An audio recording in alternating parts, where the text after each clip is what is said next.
बिस्मिल्लाहिर्रहमानिर्रहीम अस्सलामु अलैकुम वरहमतुल्लाहि वबरकातुहू। स्टूडेंट्स, आज हम लोग अपनी 10th क्लास की फ़िज़िक्स का लेसन नंबर 18 में जो चैप्टर नंबर 2 है उसकी डिटेल्ड मार्किंग करेंगे, अपने लॉन्ग क्वेश्चंस की, शॉर्ट क्वेश्चंस की। और हमारे पास स्टूडेंट्स यहाँ पर इस चैप्टर में 3 जो हैं वो लॉन्ग क्वेश्चंस हैं, और इन 3 लॉन्ग क्वेश्चंस की हेडिंग्स भी मैं साथ साथ आपको बता दूंगा। आपने कोशिश करनी है कि साथ साथ चीज़ों को गौर से सुन लें, ताकि आपको हर चीज़ के बारे में अच्छे तरीके से इन्फॉर्मेशन मिल जाए कि आपने क्या चीज़ याद करनी है और क्या चीज़ जो है वो सिर्फ़ और सिर्फ आपने लिखनी है या जो है वैसे ही छोड़नी है। स्टूडेंट, सबसे पहले नंबर पे अगर हम बात करें अपने बुक के चैप्टर में, जो स्टार्ट में हमारे पास कुछ बेसिक चीज़ें हैं, तो ये स्टूडेंट मेरे पास मेरी बुक का फर्स्ट पेज है 2nd चैप्टर का। यहाँ पर स्टूडेंट आपने याद क्या करना है, इन चीज़ों को ज़रा साथ साथ थोड़ा सा सुनते जाइएगा। Students, first of all you have to know that what is meant by the sound wave. So like the other wave, sound is also produced by the vibrating body, or simply if you want to describe the definition of sound wave, so we can describe it as sound is a form of energy. Is it clear? Simply we can describe the sound definition as sound is a form of energy. और इसी की तरह फिर साथ आप लिख देना है कि sound is also produced by the vibrating body. तो ये आपका बेसिक पॉइंट होगा। अच्छा, साउंड वेव्स हमारे लिए हेल्प किस तरह कर सकती है, हम कहाँ कहाँ इसके यूज़ को हम देख सकते हैं। तो student, our voices result from the vibration of our vocal cord, human heart beats, vibration of the other organs like lungs also produce the sound waves. Doctor use stethoscope to hear this sound. यानी बहुत सी ऐसी sounds की हमारे पास applications हैं जहाँ पर इसका use जो है वो बहुत ज़रूरी है। यानी हमें अपनी बातों के लिए ज़रूरत पड़ती है, हार्ट बीट्स को चेक करने के लिए साउंड की ज़रूरत पड़ती है, और ये तमाम की तमाम साउंड्स वहाँ से प्रोड्यूस होती हैं जहाँ पर हमारे पास जो बॉडी के पार्ट्स हैं वो वाइब्रेट कर रहे होते हैं। इसी तरह स्टूडेंट, अब ये भी इसके बाद हमारे पास कुछ पार्टिकल्स आ जाते थे, और हमने ये कहा था कि हम ये चेक करेंगे कि साउंड वेव की जो नेचर है वो किस तरह से है। ठीक है, तो साउंड वेव की नेचर को डिस्कस करने के लिए स्टूडेंट हमने सबसे पहले एक एप्लीकेशनल एग्जाम्पल डिस्कस की थी, sound is produced by a vibrating body. आप इस हेडिंग को याद रखिएगा। Then the second is sound required material or medium for their propagation. Second point ये कंक्लूड करना है। ये एग्जांपल्स हम अपने क्वेश्चंस को या टॉपिक्स को जब पढ़ रहे थे तब मैंने सारी चीज़ें आपके साथ शेयर की थी। और थर्ड पॉइंट होगा student longitudinal nature of the sound wave, जो हमें ये बताती है कि साउंड इज़ अ वेव। ये 3 ग्रीन कलर की हेडिंग्स जो हैं ये आप सबसे पहले नंबर पर याद रखिएगा। इसके बाद स्टूडेंट हमारे पास नेक्स्ट पेज पर जो है आती है करेक्टरिस्टिक्स ऑफ साउंड। और जब हम करेक्टरिस्टिक्स ऑफ साउंड की बात करते हैं स्टूडेंट, हमारा ये जो लॉन्ग क्वेश्चन है ये हमारे इस चैप्टर का फर्स्ट लॉन्ग क्वेश्चन है, और इस फर्स्ट लॉन्ग क्वेश्चन के लिए जो हेडिंग है स्टूडेंट मैं वो आपको बता दूं। First of all you have to write the definition of sound wave, then give the heading of the characteristics of sound wave, and point number 1 the loudness. Loudness की डेफिनेशन लिखेंगे, detail थोड़ी सी बताएंगे, डायग्राम बनाएंगे figure 11.7। उसके बाद कुछ factors लिखेंगे, और फैक्टर्स में भी इनकी एक्सप्लेनेशन थोड़ी थोड़ी सी आपने देनी है, या कम अज़ कम स्टूडेंट जो मैंने आपको लॉन्ग क्वेश्चन पढ़ाते हुए जो 2 की पॉइंट्स आपको बताए थे कि हमारे पास एम्पलीट्यूड के इफेक्ट में, यानी अगर एम्पलीट्यूड बढ़ जाए तो साउंड पर क्या इफेक्ट पड़ता है लाउडनेस पे, अगर हमारा एम्पलीट्यूड कम हो जाए तो लाउडनेस पर क्या इफेक्ट पड़ता है, ये सारी की सारी चीज़ें जो हैं स्टूडेंट आप लोगों ने वहाँ से जो है वो इसमें मेंशन कर देनी है। इसी तरह स्टूडेंट नीचे है हमारे पास फिर एरिया, डिस्टेंस, पिच, और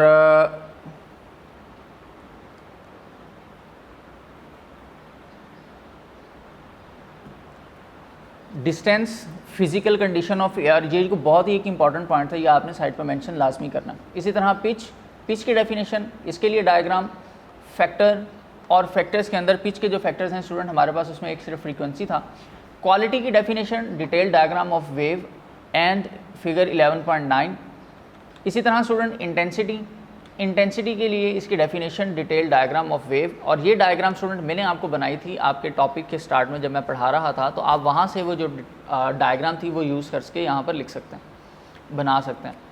फैक्टर्स में एम्पलीट्यूड और फ्रीक्वेंसी आती है, इनकी थोड़ी थोड़ी सी डिटेल आप बताएंगे। तो बुक से हम लोग इसको किस तरह से पॉइंट आउट कर सकते हैं स्टूडेंट, ये ज़रा सुन लीजिएगा। सबसे पहले नंबर पे हमारे पास है कैरेक्टरिस्टिक्स ऑफ साउंड। तो कैरेक्टरिस्टिक्स ऑफ साउंड के अंदर हमने साउंड की जो डेफिनेशन है मैंने आपको बताया वो आप यहाँ पर लिखेंगे सबसे पहले। उसके बाद आप हेडिंग देंगे कैरेक्टरिस्टिक्स ऑफ साउंड की, और इसी तरह इसकी जो हमारे पास फैक्टर्स थे स्टूडेंट, फैक्टर्स की हेडिंग देखिए, the number 1 factor is amplitude of the vibrating body, area of vibrating body और distance from the vibrating body. इसमें स्टूडेंट आप सिर्फ और सिर्फ अगर कंक्लूजन्स लिख दें तो वो भी इनफ होंगे हमारे लिए। जैसे for example, the loudness of sound varies directly with amplitude of the vibrating body, means that कि if the amplitude is greater the sound will also be a greater, ठीक है। Means that the large amplitude loud sound, small amplitude faint sound. तो ये conclusion आप यहाँ पर इसकी detail में लिख सकते हैं। इसी तरह एरिया ऑफ वाइब्रेटिंग बॉडी में भी 2 पॉइंट थे और डिस्टेंस ऑफ वाइब्रेटिंग बॉडी में भी 2 पॉइंट मैंने आपको लिखवाए थे।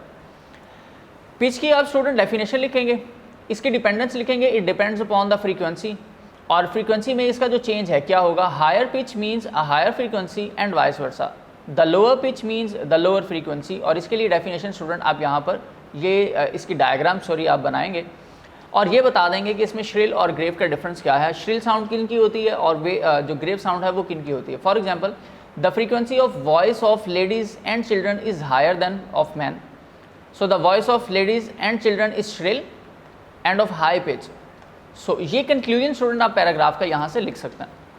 फिर आप हेडिंग देते हैं क्वालिटी की आप डेफिनेशन देते हैं, डेफिनेशन के बाद आप इसकी डायग्राम बताएंगे, और डायग्राम में स्टूडेंट आपके पास ये डायग्राम्स आ सकती हैं जो आप क्वालिटी के डिफरेंस के लिए बना सकते हैं।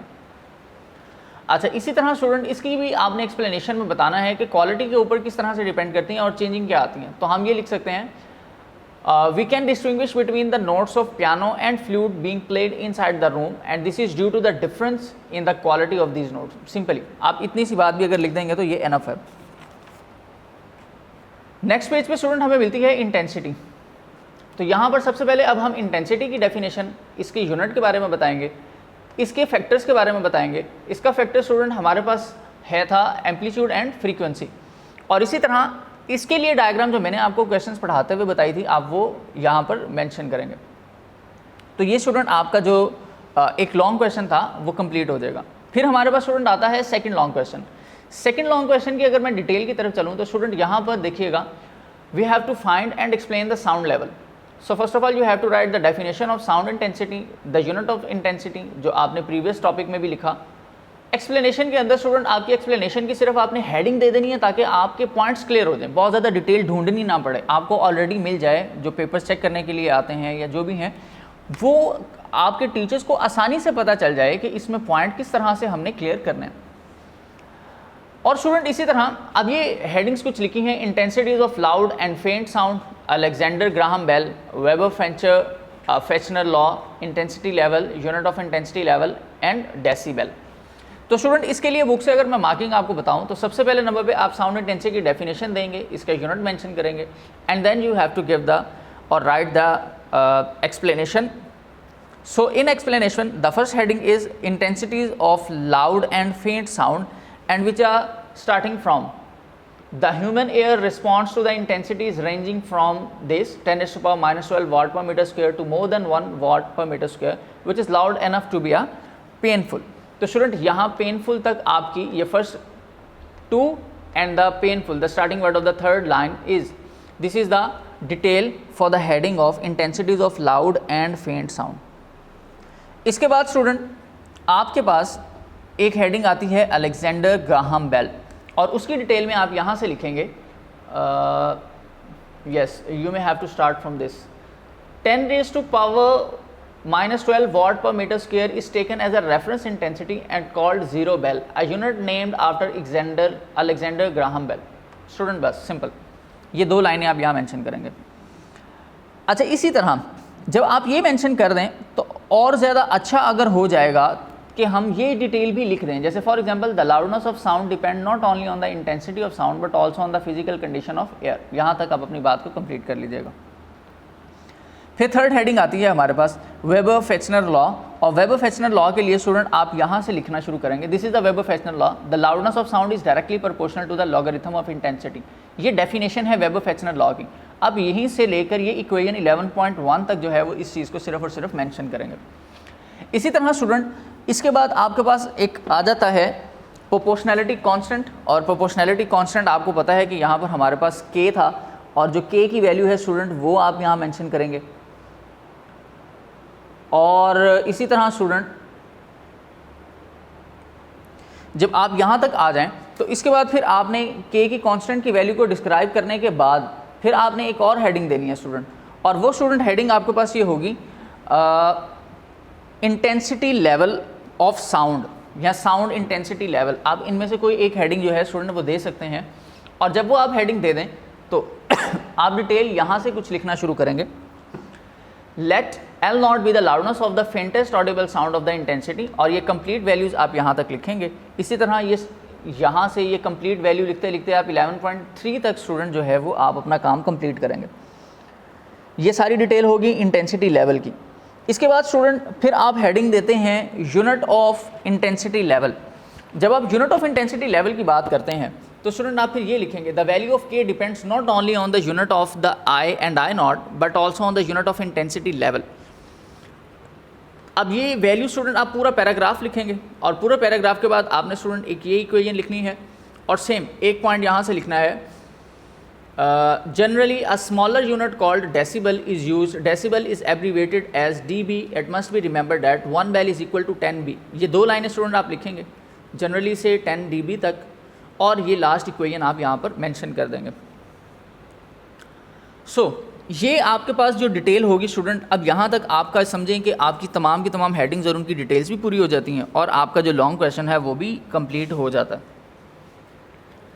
इसके बाद स्टूडेंट नेक्स्ट पेज पे हमारे पास आता है, अच्छा यहाँ पर एक और चीज़ स्टूडेंट क्लियर करते जाइएगा कि आपने स्टूडेंट यहाँ पर ये जो साइड पर कॉलम्स बने हैं, इन कॉलम्स को एज एन इंफॉर्मेशन और एमसीक्यूज के लिए आपने याद रखना है। इनको भी ये a sound wave with a frequency of 3500 hertz and intensity of 80 dB sound about twice as loud as a sound of 125 hertz. ये कुछ की पॉइंट्स हैं जिनको आपने याद रखना है। अच्छा नेक्स्ट स्टूडेंट इसके बाद हमारे पास टॉपिक है जी रिफ्लेक्शन ऑफ साउंड का, इको का। स्टूडेंट इसकी डिटेल में सिर्फ और सिर्फ आप दो चीज़ें याद रखेंगे। सबसे पहले नंबर पे आपको डेफिनेशन चाहिए, ये डेफिनेशन ब्लू ब्लॉक में लिखी है, ठीक है, हाईलाइटेड फॉर्म में। और इसी तरह इसके बाद स्टूडेंट हम जो चीज़ लिख सकते हैं उसमें हमारे पास कुछ इंपॉर्टेंट पॉइंट्स हैं, और इंपॉर्टेंट पॉइंट्स में स्टूडेंट आप यहाँ से स्टार्ट करेंगे। The sensation of sound persist in our brain is about 0.1 second, ये पॉइंट आप लिखेंगे स्टूडेंट। और इसी तरह second, the time interval between our sound and reflected sound must be at least 0.1 second, second point होगा। Speed of sound to be 340 metre per second at a normal temperature in air, ये आपका third point होगा। और इसी तरह अगर ये speed हो तो हमें ठीक 0.1 सेकेंड के बाद ही जो रिफ्लेक्शन ऑफ साउंड या इको है वो दोबारा से सुनाई देती है। और कितने फासला होगा हमारे एक हर्डल का और हमारी साउंड का कि हमारी जो साउंड है वो वहाँ तक हर्डल से टकरा कर वापस रिफ्लेक्ट बैक हो, तो वो डिस्टेंस स्टूडेंट बता दिया है। 2 साइडेड डिस्टेंस है 34 मीटर और 1 साइडेड डिस्टेंस है 17 मीटर। बस ये पॉइंट्स आपने याद रखने हैं। स्टूडेंट स्पीड ऑफ साउंड कितनी है एयर के अंदर, नॉर्मली ये आपको यहाँ पर 340 मिलेगी, यहाँ पर 343 मिलेगी, फर्स्ट ईयर की बुक्स में 342 भी मेंशन है। तो स्टूडेंट इससे कंफ्यूज नहीं होना, आप कोई भी एक कॉमन वैल्यू, मोस्टली आप 340 यूज़ कर सकते हैं, 342 भी यूज़ कर सकते हैं, जो आप एक वैल्यू अपने जहन में बिठा लें, उसको याद कर लें, फिर आप वही उसको यूज़ कर लें, उससे कोई इशू नहीं होगा। अच्छा सेकेंडली स्टूडेंट यहाँ पर आपको चाहिए कि स्पीड ऑफ साउंड जो है, एक पॉइंट आपने याद रखना है इस पूरे पैराग्राफ में से कि स्पीड ऑफ साउंड जो है वो डिफरेंट मीडियम में डिफरेंट होती है। उसके लिए हम ये लिखते हैं कि they can not pass through vacuum, first point. Second, the speed of sound in liquid is 5 time that in gases. Third, the speed of sound in solid is about 15 times that in gases. And fourth, the speed of sound in air is affected by changes in some physical condition such as temperature, pressure and humidity. तो ये कुछ आपके important points हैं जो आपके MCQs के अंदर पूछे जा सकते हैं और बहुत ही इंपॉर्टेंट एमसीक्यूज़ बनते हैं, इसलिए आपने इनको याद रखना है। v is equal to F lambda हमारे पास वेव इक्वेशन है, हमारी फ्रीक्वेंसी, स्पीड और वेवलेंथ को मेजर करने के लिए इस इक्वेशन को आपने यूज़ करना अपने न्यूमेरिकल्स में, इसलिए इसको भी याद रखिएगा। इसके बाद स्टूडेंट हमारे पास टॉपिक है नॉइज़ पोल्यूशन का। और स्टूडेंट यहाँ पर सबसे बेसिक जो हमारे पास पॉइंट है वो है नॉइज़ पोल्यूशन के अंदर दो डेफिनेशंस का। जो दो डेफिनेशन स्टूडेंट हमने यहाँ पर याद रखनी है वो ये है कि एक सबसे पहले नंबर पे we have to differentiate between the musical sound and the noise, कि हमारे पास नॉइज़ किसे कहते हैं और अच्छी जो म्यूजिकल साउंड है उसको क्या किस चीज़ को कहते हैं। So the sound, such sound which are pleasant to our ear are called musical sound. ये म्यूजिकल साउंड की definition. And same as some sounds produce unpleasant effect on our ear such a sound of a machinery और another thing are called the noise. So हम यहाँ से भी लिख सकते हैं sound which has jarring and unpleasant effect on our ear is called noise. तो ऊपर वाली भी और नीचे वाली भी, दोनों में से जो आपके लिए सूटेबल है आप वो याद करके लिख सकते हैं। इसके बाद यहाँ से जो कुछ इंपॉर्टेंट पॉइंट हमने लिखने हैं स्टूडेंट, कुछ फैक्टर्स हैं नॉइज़ के, कुछ इंपॉर्टेंट पॉइंट्स हैं, वो आपको मिलेंगे आपके थर्ड पैराग्राफ पे। A safe level of noise depends on two factors. The first factor is the level या वॉल्यूम ऑफ नॉइस, और सेकंड होगा द पीरियड ऑफ एक्सपोजर, यानी कि कितना ज़्यादा ऊंचा हम सुनते हैं वॉइस को और कितनी ज़्यादा देर तक हम उस वॉल्यूम के साथ साउंड को सुन रहे हैं, इसको हम कहते हैं पीरियड ऑफ एक्सपोजर। तो स्टूडेंट इन दो चीज़ों पर हमारी जो नॉइस है ना, वो शोर शराबा यानी हमारे कान जिनसे ख़राब होते हैं, वो इन दो चीज़ों पर डिपेंड करती है। इसके बाद स्टूडेंट आता है the level of noise recommended in most countries is usually 85 to 90 dB, और इसका पीरियड ऑफ एक्सपोजर कितना है स्टूडेंट, 8 आवर वर्क डे, यानी एक दिन में सिर्फ 8 घंटे आप इतनी साउंड को जो है वो सुन सकते हो। तो ये जो है आपके पास जो है वो नॉइस कंसिडर की जाती है। So noise pollution can be reduced by, अब किस तरह से रिड्यूस की जा सकती है, सिंपली कि हमारे पास जो नॉइजी मशीन्स हैं हम उनको फ्रेंडली मशीन्स बना लें, यानी जो शोर शराबा करने वाली मशीनें हैं उनको चेंज करके हम एक अच्छी और सिंपल मशीन्स के अंदर जो कि नॉइज़ क्रिएट नहीं करती, हम उनके अंदर उसे शिफ्ट कर दें। इसके बाद स्टूडेंट आपके पास एक टॉपिक है लास्ट में, इंपॉर्टेंस ऑफ अकाउस्टिक, और स्टूडेंट इसकी डेफिनेशन सिंपल आपने याद रखनी है। और इसके बाद आपको ये पता होना चाहिए कि इंपॉर्टेंस ऑफ अकाउस्टिक जो है वो हम किस तरह से रिड्यूस कर सकते हैं, यानी जो हमारे पास अननाउन साउंड है या जो ऐसी साउंड जो नॉइजी है जो हमें नहीं चाहिए, हम उसे किस तरह से ख़त्म कर सकते हैं। तो स्टूडेंट इस पैराग्राफ के अंदर आपको मिल सकता है, however if the surface of classroom और public halls are too absorbent, means कि हम जो है वो रिफ्लेक्टेड वॉल्स बना दें, सीलिंग कर दें। इसी तरह से अगर हम कारपेटेड रूम्स बना लें, ठीक है, अपनी वॉल्स को भी कारपेटेड कर दें, या कोई भी एक इस तरह का पोरस ऑब्जेक्ट यूज़ कर लें जैसे फॉर्म वगैरह होते हैं, रबर पैड्स यूज़ कर लें, तो इस तरह से हमारी जो साउंड है इसमें जो अननोन साउंड है, जैसे फॉर एग्जांपल आप देखेंगे जेट की साउंड बहुत ज़्यादा हाई होती है, तो अभी जो जेट्स की जो बहुत ज़्यादा साउंड है उसके अंदर बैठने वाले को सबसे ज़्यादा आती है। तो उसको रिड्यूस करने के लिए कि कहीं इतनी ज़्यादा साउंड की वजह से कान ख़राब ना हो जाए, वो क्या करते हैं स्टूडेंट, आपने देखा होगा हेलमेट और जो हैं वो एयरफोन्स वगैरह यूज़ करते हैं, ठीक है। अब ये जो हेडफोन्स होते हैं इसमें आपने देखा होगा कि साइडों पर फॉर्मिक शीट्स लगी होती हैं, रबर पैड्स लगे होते हैं, तो वो क्या करते हैं कि जो एक्सटर्नल सोर्स से आने वाली नॉइजी साउंड है वो उसको आपके कानों तक पहुंचने ही नहीं देती। तो ये बात आपने याद रखनी है। इसके बाद स्टूडेंट आते हैं ऑडिबल फ्रीक्वेंसी रेंज, इसकी डेफिनेशन आपको यहाँ पर मिलती है और इसके कुछ की पॉइंट्स आपने याद रखने हैं। जैसे for example, a normal human ear can hear a sound only if it's frequency lies between 20 hertz and 20,000 hertz. इसका मतलब है कि 20 से कम और 20,000 से ज़्यादा हर्ट्ज की जो फ्रीक्वेंसी है वो इंसान नहीं सुन सकता। इसी तरह स्टूडेंट अब देखें कि young children can here the sound of 20 hertz, यानी मैक्सिमम हो सकता है कि एक आम आदमी जो है या यंग पर्सन जो है जो ठीक ठाक जिसके कान है वो 20,000 हर्ट्ज की जो साउंड है वो सुन ले। लेकिन एक बुजुर्ग आदमी, बट द ओल्ड पीपल, ये स्टूडेंट क्या करते हैं, जो ओल्ड पीपल्स हैं, can not here the sound even about 15,000 hertz. हो सकता है कि उनको बिल्कुल आवाज़ जो है वो 15,000 हर्ट्ज वाली भी ना आए, ठीक है।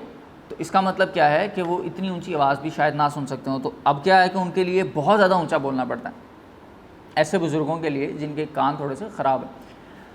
अच्छा स्टूडेंट, इसी के साथ हमारे पास लास्ट में पॉइंट है जी अल्ट्रासाउंड, और अल्ट्रासाउंड के रिलेटेड आप स्टूडेंट सिर्फ ये याद रख लिए, एक तो ये कि हमारा पास ये लॉन्ग क्वेश्चन है और इसके जो पॉइंट्स हैं हम उनको इस वे में लिख सकते हैं। First of all, the question will be come as define and explain the uses of ultrasound और अल्ट्रासोनिक वेव, दोनों नाम हो सकते हैं। डेफिनेशन ऑफ अल्ट्रासाउंड वेव हम लिखेंगे स्टूडेंट, यूजेस की हेडिंग देंगे, पहला यूज़ होगा मेडिकल फील्ड का और सेकंड होगा टेक्निकल फील्ड का। मेडिकल फील्ड में कहाँ कहाँ लिख सकते हैं स्टूडेंट, आप इनको अपने अल्फाज में भी लिख सकते हैं।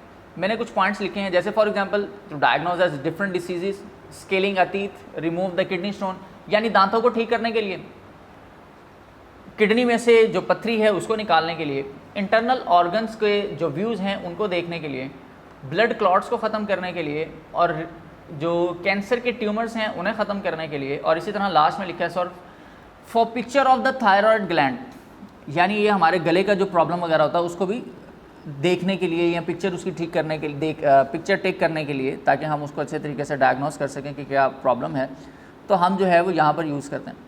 इसी तरह 3-4 स्टूडेंट्स मैंने टेक्निकल फील्ड्स भी मेंशन की हैं, जैसे फॉर एग्जांपल कि बहुत ज़्यादा स्मॉल ऑब्जेक्ट्स को भी हम इन वेव्स की मदद से फाइंड आउट कर सकते हैं। ज़मीन के अंदर मौजूद तेल और गैसेस को फाइंड आउट कर सकते हैं, पानी की गहराई मालूम कर सकते हैं, और पानी के अंदर मौजूद बहुत बड़े बड़े साइज़ के जो ऑब्जेक्ट्स हैं किस पोजीशन पर, कितनी हाइट पर हैं, वो मालूम कर सकते हैं। सोनार एक टेक्निक थी स्टूडेंट, और इसके बारे में मैंने बताया भी था कि this is a sound navigation and ranging system, और इसकी मदद से स्टूडेंट सबसे पहले नंबर पे तो आप सोनार की डेफिनेशन याद करेंगे, और इसी तरह फिर आप लास्ट में ये लिखेंगे to find the cracks of ships, engine, turbine machines and airplanes. तो इसके लिए स्टूडेंट आप अपनी बुक से डिटेल पर अगर आएँ तो सबसे पहले नंबर पे आपको मिलती है अल्ट्रासाउंड की डेफिनेशन। इसके बाद स्टूडेंट यहाँ पर आपको बता रहे हैं कि अल्ट्रासोनिक वेव बहुत ज़्यादा एनर्जी गेन करती हैं, ठीक है, और ये और क्या नाम है, ultrasonic waves carry more energy and higher frequency than audible sound, यानी इनकी फ्रीक्वेंसी बहुत ज़्यादा होती है। Ultrasonic wave is very small and is very useful for detecting the very small objects, ये मैंने पॉइंट टेक्निकल फील्ड में मेंशन किया था। आप इनको क्लासीफाई करके लिखेंगे, इन्होंने कुछ मिक्स करके लिखे। सेकंड में सिर्फ ये बात बताई कि मेडिकल में और टेक्निकल दोनों में बहुत ज़्यादा यूज़ होता है। इसी तरह स्टूडेंट फिर मेडिकल फील्ड में कहाँ कहाँ यूज़ होते हैं हमने इनके पॉइंट्स बना लेते हैं। आप छोटी छोटी सी बातें अपने तौर पर एक्सप्लेन कर देंगे, यानी हेडिंग दें, 1-2 लाइनें अपने तौर पर लिख दें। जैसे फॉर एग्जांपल मैं कहता हूँ जी फॉर स्केलिंग द टीथ, तो अब मैंने इसकी जब एक्सप्लेनेशन में जाना है तो स्टूडेंट मैं इसकी एक्सप्लेनेशन में सिंपली ये लिख सकता हूँ कि अल्ट्रासाउंड और ultrasonic wave are very helpful for scaling the teeth in medical field. तो हम सिंपल एक सेंटेंस लिख देंगे। इसी तरह ये डिटेल भी आ जाएगी उसकी हेडिंग के नीचे, खाली हेडिंग्स नहीं लिखनी बल्कि हेडिंग के नीचे 1-1, 2-2 लाइन्स भी आपने मेंशन करनी है। तो जो पॉइंट्स मैंने आपको हेडिंग्स के फॉर्म में बताए आप वो यहाँ से फाइंड आउट करके लिखेंगे। इसी तरह to remove the blood clot, ये लिखा है स्टूडेंट। इसी तरह नेक्स्ट में लिखा है जी थायराइड ग्लैंड की पिक्चर को टेक करने के लिए लिखते हैं। अब यहाँ से ये जो लास्ट आपको एक काफ़ी बड़ा पॉइंट मिल रहा है स्टूडेंट, इसमें आप सबसे पहले नंबर पे तो सोनार की डेफिनेशन लिखेंगे। Ultrasound is used to locate the under water depth और is used for locating the objects lying deep on the ocean floor. The technique is called sonar, sound navigation and ranging. अब ये सोनार को कैसे use किया जाता है student, ये उसकी पिक्चर है और ये उसकी एक्सप्लेनेशन है नीचे वाली लास्ट 4 लाइन्स के अंदर। तो आप सिंपल सोनार के बारे में बताएंगे और टेक्निकल फील्ड में हम उसको search for the oil and gases, ये आप इसको अपने तौर पर एक्सप्लेन करेंगे।